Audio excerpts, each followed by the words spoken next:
In this video, I'm going to teach you on how to remove email from Roblox account. Let's get started. For this tutorial, we'll be using the Roblox website on our computer. Open a browser, then search for roblox.com and log in to your account. Next, click on the gear icon on the upper right corner and then select Settings from the drop-down menu. In the Settings page, you'll see here your account info. As you can see here, that you have your email address here and there's no icon for you to remove it, it just allows you to change your email.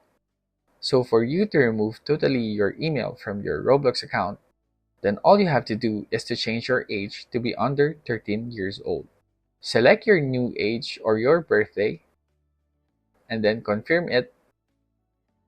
Now enter the one-time verification code that will be sent to your email. After doing that, then you'll see that it will remove your email and replace it with parent's email address.